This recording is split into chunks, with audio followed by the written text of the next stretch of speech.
सूर्यगुप्त और मुरा मगध जा रहे थे उत्सव में शामिल होने के लिए, पर उन्हें ये नहीं पता था कि उत्सव में जब वो शामिल होंगे, इस बार उन्हें खुशी यानी सबसे बड़ा तूफान आने वाला है। तभी यहाँ पर महाराज और महारानी हमें दिखाए जाते हैं, जो कि एक दूसरे से बात कर रहे थे कि आपका निशाना अभी मेरे ऊपर साधिए, और तब अपने सिर के ऊपर वो खरबूजा रखते थे। और महारानी बहुत थोड़ी सी डरी हुई रहती है और कहती कि मैं कैसे मार सकती हूँ। तभी महाराज कहते हैं कि आप निशाना साधिए, आप मुझ पर विश्वास रखिए, आप सही में निशाना अच्छे से साध लेंगी। तब महारानी अपने हाथ में धनुष लेती है और निशाना साधने लगती है। और वो निशाना साधते ही थोड़ी सी डरी हुई रहती है, पर निशाना साधती है।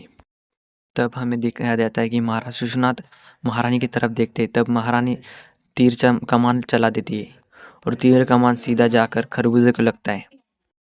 महारानी अपनी आंखें बंद कर लेती है। उन्हें लगता है कि उनका निशाना चूक गई, पर महारानी जब आंखें खोलती है तब सामने देखती है तो महाराज अपने तालियां बजा रहे थे वो महारानी के लिए, और कहते हैं कि आपने कर दिखाया, आपने सही से निशाना साध लिया। तब महारानी जोर से भाग कर जाती है और महाराज के गले लग जाती है। शिशुनाथ तब हंस रहा होता है, कहता है कि आपने सही में निशाना साध लिया महारानी। पर महारानी थोड़ी सी डरी हुई रहती है और महारानी कहती है कि आप अगली बार ऐसा करेंगे तो अगली बार आपके सिर के ऊपर नींबू रहेगा और उसी वक्त आप मेरा निशाना सच में चूक जाएगा। तब महाराज थोड़े से चौंक जाते हैं। तब महाराज हंस रहे होते, तभी महारानी थोड़ी सी रूठ जाती है। पर तभी सैनिक कहते हैं महाराज की जय हो, अतिथियों का प्रारंभ हो चुका है। तभी हमें सूर्यगुप्त और रानी मूरा दोनों आते हुए दिखते हैं। तब सूर्यगुप्त कहते हैं माफ करना मित्र, मैंने तुम्हारा एकांतवास भंग कर दिया। तभी थोड़े से चौंक जाते हैं महाराज शिशुनाथ और कहते हैं कि नहीं नहीं मित्र, तुम सही वक्त पर आए, अभी तुम नहीं आते तो मेरे सिर के ऊपर अभी नींबू होता। तभी दोनों के दोनों हंसने लगते हैं और शिशुनाथ गले लगने के लिए जाते हैं, पर सूर्यगुप्त थोड़े से उनकी तरफ देखते हैं क्योंकि उनके वस्त्र थोड़े से खराब थे। और तभी शिशुनाथ अपने वस्त्र को ठीक करने जाते हैं। दोनों महारानियां गले लग जाती है और तब महारानी अवंतिका कहती है कि जाने दो, हमेशा पति अपनी पत्नियों को सताने में बहुत बड़ा मजा आता है इन्हें। तब महारानी कहती है कि आपने छाया को नहीं लाया। तब महारानी कहती है छाया बेटी अपने मामा की बहुत प्रिय है, इसलिए वो उनके पास रह गई है। तब महारानी अवंतिका कहती है कि आप सफ़र करके थक गए होंगे, आप स्नान कर लीजिए। तब वो कहती है कि रानी मूरा का स्नान का प्रारंभ किया जाए। तब ये सीन यहाँ पर कट हो जाता है और हमें दिखाया जाता है कि कोई तो रानियों के स्नान गृह में देख रहा होता है। तब हमें पता लगता है कि वो ना ही है। वो वहाँ पर देख रहा होता है बीच में कि कौन आया है कौन नहीं, और वो वहाँ पर सब इनको दासियों को भी देख रहा होता है और वो कहता है कि वाह कितनी सुंदर है। तब उसका दोस्त कहता है तुम्हें आज कौन दिख गई जो इतना सुंदर कह रहे हो। तब वो कहता है कि यहाँ पर एक रानी मूरा जो कितनी सुंदर है, मैं उसे पसंद करता हूँ और मैं उसे चाहता हूँ।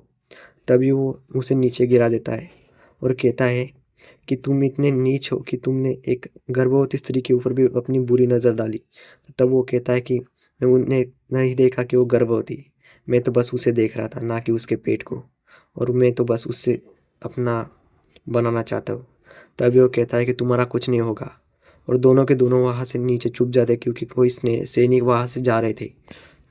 तभी हमें दिखाया जाता है शशनाथ और महारानी अवंतिका दोनों साथ बढ़ रहे होते हैं। उनके साथ सूर्यगुप्त और मूरा भी दिखाए जाते हैं जो कि आगे जा रहे होते हैं। आगे जाकर वो अपने प्रजा को भाषण देने वाले होते हैं। तब वो कहते हैं कि प्रजा कहती है कि महाराज शिशुनाथ की जय।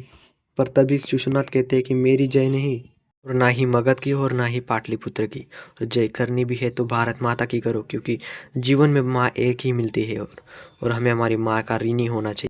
माँ की आवाज़ बच्चों तक आनी चाहिए और बच्चों की आवाज़ माँ तक जानी चाहिए। स्मरण रहे, हमें बस एक ही एकता जोड़ेगी और वो है हमारी भारत माँ। और आज सब आप मेरे साथ एक शपथ लीजिए, आप जब भी कहेंगे भारत माता की जय कहेंगे। तब हमें सूर्यगुप्त और महारानी मूरा दिखाई जाती। तभी शिशुनाथ कहते कि मित्र अब तुम कुछ कहो प्रजा को। तभी प्रजा सब देख रहे होते सूर्यगुप्त को। तभी सूर्यगुप्त कहते हैं कि मेरा प्रिय मित्र सही कह रहा है। तभी सूर्यगुप्त कहते हैं कि मेरे मित्र ने सही कहा, माँ जीवन में बस एक ही बार मिलती है, और उस माँ और हमारी भारत माँ ही हमें सबको एक साथ जोड़ती है और हम सबको एक बड़ा परिवार बनाती है। और परिवार ही एक दूसरे से लड़ेगा तो सबसे ज़्यादा कष्ट भारत माँ को होगा। तभी हमें दिखाया जाता है कि मूरा को थोड़ा कष्ट होता है और वहाँ पर अवंतिका उनको देख रही होती है और अवंतिका उनके पास जाती है। गाइस सब्सक्राइब करो एंड भाई बेल आइकन को दबाओ जिससे नेक्स्ट टिप्स सब मिल जाएगा।